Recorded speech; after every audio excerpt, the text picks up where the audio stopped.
Good morning students. आज मैं आपको पार्ट 2 ऋतु वसंत पढ़ाने जा रही हूँ।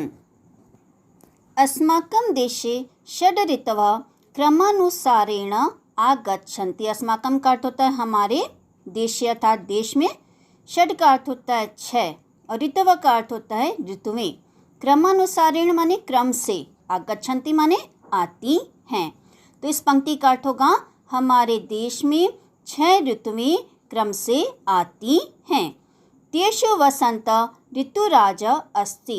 उनमें वसंत ऋतुराज है। ऋतुराज माने ऋतुओं का राजा है। वसंत स्वागतम सर्वे जनाः अति आनंदेन कुर्वन्ति। वसंत का स्वागत सभी लोग, अति का अर्थ होता है बहुत, तो वसंत का स्वागत सभी लोग बहुत आनंद से करते हैं। वसंते सर्वत्र पुष्पाणि विकसन्ते। वसंत ऋतु में सभी ओर फूल खिल जाते हैं। वसंते वातावरणे पुष्पाणां सौरभस्य प्रसारः भवति। वसंत ऋतु में वातावरण में फूलों की सुगंध का प्रसार होता है। वातावरण में फूलों की सुगंध फैल जाती है। जड़ताम विलीयते। जड़ताम का अर्थ होता है सर्दी और विलीयते का अर्थ होता है समाप्त हो जाना। तो जड़ताम विलीयते का अर्थ होगा सर्दी समाप्त हो जाती है। सर्वतः स्वच्छता एव दृश्यते। सभी ओर स्वच्छता ही दिखाई देती है। सर्वे प्राणिना अस्य ऋतौ आनंदम अनुभवन्ति। सभी प्राणी इस ऋतु में आनंद का अनुभव करते हैं। ऋतुराज कुसुमाकर पुष्प समय सुरभिश्च वसंतस्य पर्यायवाचक शब्दा। ऋतुराज, कुसुमाकर, पुष्प समय और सुरभि वसंत ऋतु के पर्यायवाची शब्द हैं। फर्स्ट पैराग्राफ का अर्थ फिर से समझा रही हूँ। अस्माकं देशे षड् ऋतवः क्रमानुसारेण आगच्छन्ति। हमारे देश में 6 ऋतुएं क्रम से आती हैं। तेषु वसंत ऋतुराज अस्ति। उनमें वसंत ऋतुओं का राजा है। वसंतस्य स्वागतम सर्वे जनाः अति आनंदेन कुर्वन्ति। वसंत का स्वागत सभी लोग बहुत आनंद से करते हैं। वसंते सर्वत्र पुष्पाणि विकसन्ति। वसंत में सभी ओर फूल खिल जाते हैं। वसंते वातावरणे पुष्पाणां सौरभस्य प्रसारः भवति। वसंत ऋतु में वातावरण में फूलों की सुगंध का प्रसार होता है अर्थात फूलों की खुशबू फैल जाती है। जड़तां विलीयते। सर्दी समाप्त हो जाती है। सर्वतः स्वच्छता एव दृश्यते। सभी ओर स्वच्छता ही दिखाई देती है। सर्वे प्राणिना अस्य ऋतौ आनंदम अनुभवन्ति। सभी प्राणी इस ऋतु में आनंद का अनुभव करते हैं। ऋतुराज कुसुमाकर पुष्प समय सुरभिश्च वसंतस्य पर्यायवाचक शब्दाः। ऋतुराज, कुसुमाकर, पुष्प समय और सुरभि वसंत ऋतु के पर्यायवाची शब्द हैं। वसंते आकाश अति निर्मल भवति।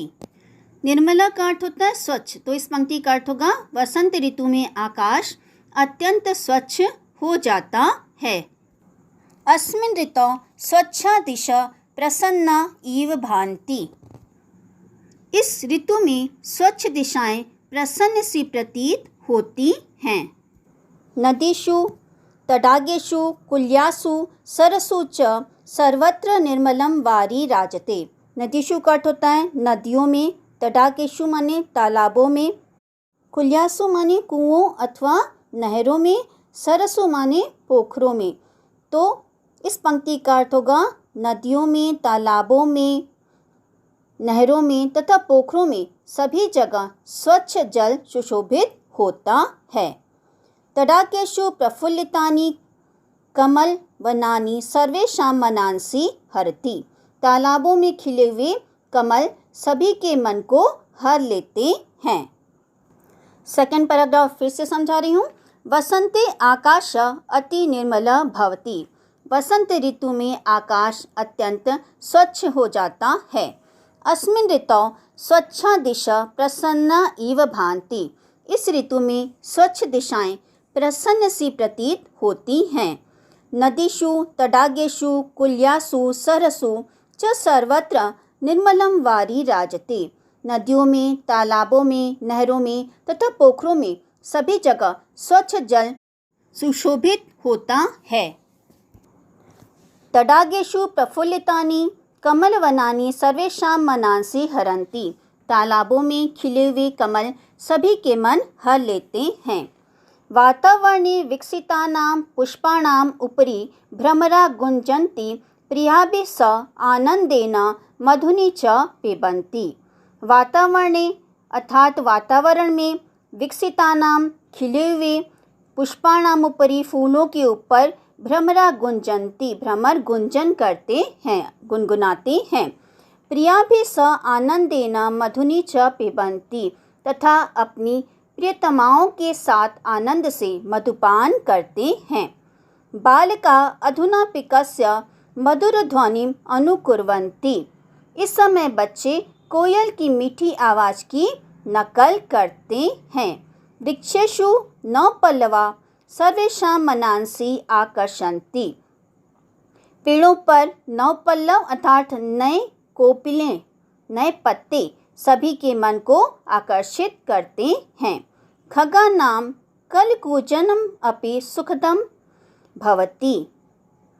पक्षियों का कलरव भी आनंददायी होता है। थर्ड पैराग्राफ फिर से समझा रही हूँ। वातावरणे विकसितानां पुष्पाणाम् उपरि भ्रमरा गुंजन्ति प्रियाभिः सह आनंदेन मधुनि च पिबन्ति। वातावरण में खिले हुए फूलों के ऊपर भौरे गुनगुनाते हैं तथा अपनी प्रियतमाओं के साथ आनंद से मधुपान करते हैं। बालिका अधुना पिकस्य मधुर ध्वनिम अनुकुर्वन्ति। इस समय बच्चे कोयल की मीठी आवाज़ की नकल करते हैं। अनुकुर्वन्ति का अर्थ होता है अनुकरण करना। वृक्षेषु नवपल्लवा सर्वेषां मनांसि आकर्षन्ति। पेड़ों पर नई कोपलें सभी के मन को आकर्षित करती हैं। खगानां कलकूजनम अपि सुखदम भवति। पक्षियों का कलरव भी आनंददायी होता है। वसंते मधुना आधिक्यम भवति। आधिक्यम का अर्थ होता है अधिकता। वसंत ऋतु में मधु की अधिकता होती है। मधु लोलुपः भ्रमरा प्रमादम कुर्वन् उड्डयितुं न पारयन्ति। मधु के लोलुप अर्थात लालची भौरे मतवाले होकर उड़ नहीं पाते हैं। उड्डयितुं न पारयन्ति अर्थात उड़ नहीं पाते हैं। यतः तेषां पक्षा संसक्ता भवन्ति। क्योंकि उनके पंख जो हैं वो मधु में संसक्त हो जाते हैं, भींग जाते हैं। तथापि मधुना स्वादम प्रति ते अनवरतम स्व अनुरागम प्रकटयन्ति। फिर भी मधु के स्वाद के प्रति भौरे अपना अनुराग प्रकट करते हैं। अस्मिन् ऋतौ वासंतिकं विलासं प्रकटनाय सर्षपः पीतं वसनं धारयन्ति। इस ऋतु में वसंत के आनंद को प्रकट करने के लिए सरसों पीली हो जाती है। सर्षप का अर्थ होता है सरसों, अर्थात इस समय सरसों में पीले फूल खिलने से ऐसा प्रतीत होता है मानो सरसों ने पीले कपड़े पहन लिए हों। वसंते मंद शीतल च पवन प्रवाति। वसंत ऋतु में मंद तथा शीतल वायु बहती है। पवनेन प्रकंपमाना लता नृत्यन्ति इव प्रतीयते। पवनेन अर्थात हवा से कांपती हुई लताएं नाचती हुई सी प्रतीत होती हैं। फोर्थ पैराग्राफ फिर से समझा रही हूँ। वसंते मधुना आधिक्यम भवति। वसंत ऋतु में मधु की अधिकता होती है। मधु लोलुपः भ्रमरा प्रमादम कुर्वन् उड्डयितुं न पारयन्ति। मधु के लिए लालची भंवरे मतवाले होकर उड़ नहीं पाते। यतः क्योंकि तेषां पक्षा संसक्ता भवन्ति। उनके पंख भींग जाते हैं।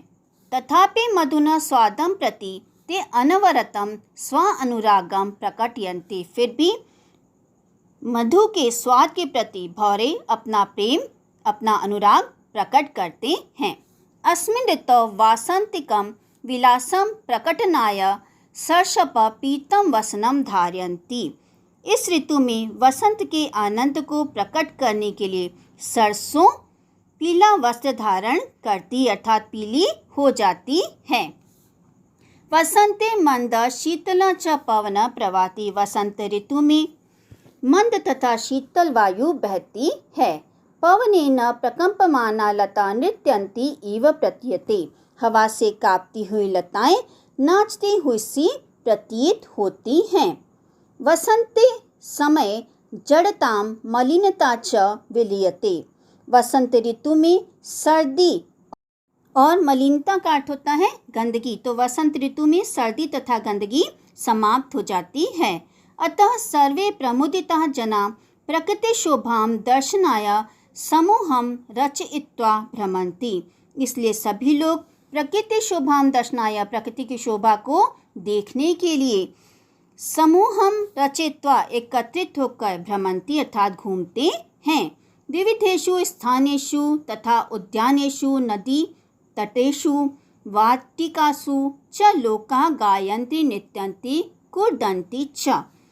विभिन्न स्थानों जैसे उद्यानेषु अर्थात बगीचों में, नदी अर्थात नदियों के किनारे, वाटिकासु बगीचों में, च लोका गायन्ति नृत्यन्ति कूर्दन्ति च लोग गाते, नाचते और कूदते हैं। इत्थं प्रतीयते यत् अस्मिन् ऋतौ न केवलं मानवाः अपितु पशवः पक्षिणः च अपि प्रमुदिता भवन्ति। प्रमुदित का अर्थ होता है आनंदित होना। इत्थं प्रतीयते ऐसा प्रतीत होता है कि इस ऋतु में न केवल मनुष्य बल्कि पशु पक्षी भी आनंदित होते हैं। 5वां पैराग्राफ फिर से समझा रही हूँ। वसंते समय जड़ता मलिनता च विलीयते। वसंत ऋतु में सर्दी तथा गंदगी समाप्त हो जाती है। अतः सर्वे प्रमुदिताः जनाः प्रकृति शोभां दर्शनाय समूह रचयित्वा भ्रमन्ति। इसलिए सभी लोग प्रकृति की शोभा देखने के लिए एकत्रित होकर घूमते हैं। विविधेषु स्थानेषु तथा उद्यानेषु नदी तटेषु वाटिकासु च लोकाः गायन्ति नृत्यन्ति कूर्दन्ति च। विभिन्न स्थानों जैसे बगीचों, नदियों के किनारों तथा वाटिकाओं में लोग गाते हैं, नाचते हैं तथा कूदते हैं। इत्थं प्रतीयते यत् अस्मिन् ऋतौ न केवलं मानवाः अपितु पशवः पक्षिणः च अपि प्रमुदिताः भवन्ति। ऐसा प्रतीत होता है कि इस ऋतु में न केवल मनुष्य बल्कि पशु पक्षी भी आनंदित होते हैं।